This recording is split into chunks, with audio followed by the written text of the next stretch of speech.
MLC Vikram Randhawa के खिलाफ अलग अलग धाराओं में जम्मू कश्मीर में एफआईआर दर्ज हुई है। जम्मू कश्मीर पुलिस ने रंधावा पर धार्मिक भावनाओं को ठेस पहुंचाने का आरोप लगाया है। रंधावा का एक वायरल वीडियो सामने आया है जिसमें T20 विश्व कप में भारत की हार पर जश्न मनाने वालों के खिलाफ उन्होंने बेतुका बयान दिया। भारतीय जनता पार्टी ने रंधावा से 48 घंटे के अंदर इस पर पूरे मामले की सफाई मांगी और पार्टी के वरिष्ठ नेताओं ने इसकी निंदा भी की।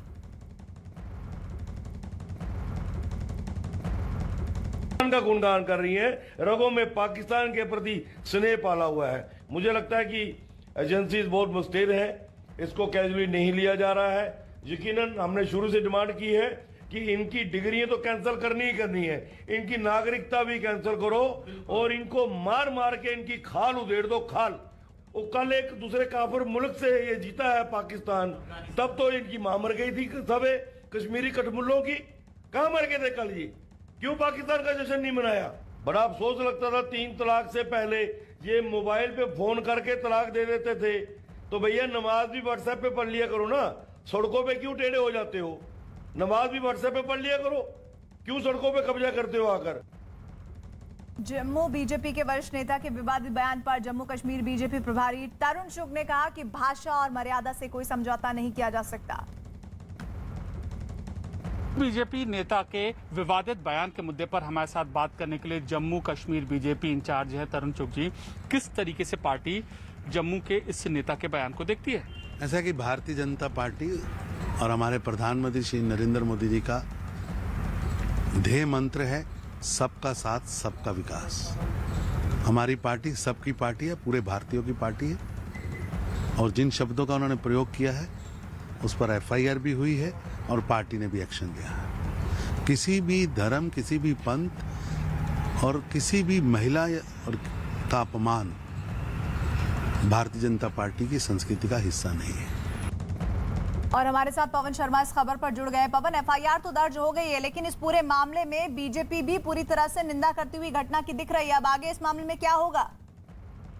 देखिए, पूरा जो मामला है वो बीजेपी के उच्चाधिकारी जो पदाधिकारी हैं उनके संज्ञान में है और वहीं पुलिस ने एफआईआर भी दर्ज की है। वहीं भारतीय जनता पार्टी की जो कमेटी है जम्मू में, जिसमें 3 मेंबर हैं, सुनील सेठी हैं, वीरेंद्रजीत सिंह हैं, उन्होंने भी 48 घंटे का समय दिया है रंधावा को। वो अपनी सफाई पेश करेंगे और माना जा रहा है कि बीजेपी इसके ऊपर कड़ा एक्शन ले सकती है, क्योंकि जिस तरह के शब्द इस्तेमाल हुए हैं, जो भाषा इस्तेमाल हुई, उसे लेकर हर लोग जो हैं वो इसकी निंदा कर रहे हैं और इसे लेकर बीजेपी ने रंधावा को 48 घंटे का समय दिया था। तो आज और कल दोनों समय के बीच में रंधावा पे कोई बड़ी कार्रवाई हो सकती है अगर रंधावा माफी नहीं मांगते हैं तो। और इधर कांग्रेस नेता संदीप दीक्षित ने मामले की जांच की मांग की और रंधावा के बयान पर दूसरी पार्टियों की तरफ से भी तीखी प्रतिक्रियाएं आई हैं।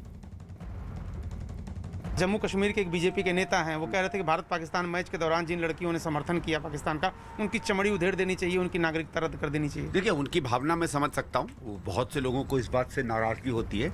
मैं ये लेकिन जरूर चाहता हूँ कि ये कौन लोग थे, क्या थे, इसके बारे में राज्य सरकार को तहकीकात तो करनी चाहिए। ये क्या इनके पीछे कोई गुट है, कोई समूह है, क्या है? क्योंकि एक बार याद होगा आपको, पता नहीं, मुझे याद है 80 की दशक की बात है या कभी की, एक बार कश्मीर में एक वनडे इंटरनेशनल हुआ था, उसमें भी ऐसा कुछ हुआ था। मुझे ठीक से अब डिटेल याद नहीं, बहुत पहले की बात है।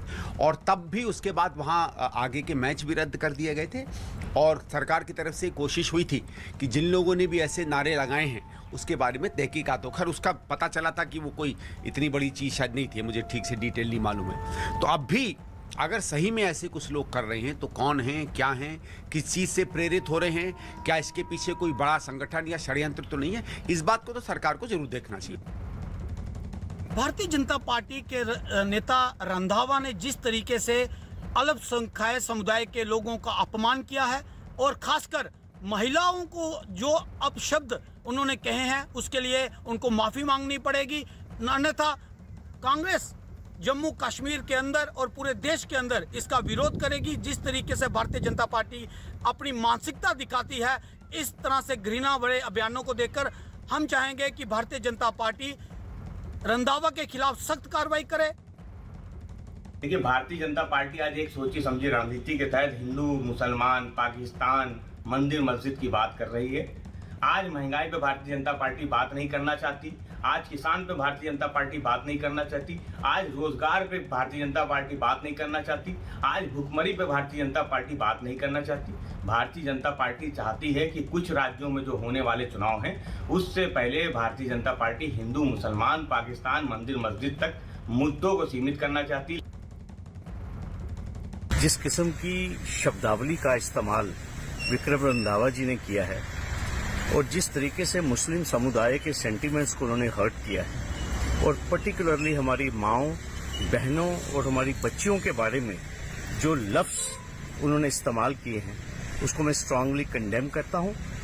और दूसरी बात, उन्होंने नमाज और सड़कों पे कब्जा करना, इस किस्म के अल्फाज जो उन्होंने इस्तेमाल किए हैं वीडियो में, ये एक हेट स्पीच है। आईजी साहब, आप जरूर इस वीडियो का संज्ञान लीजिए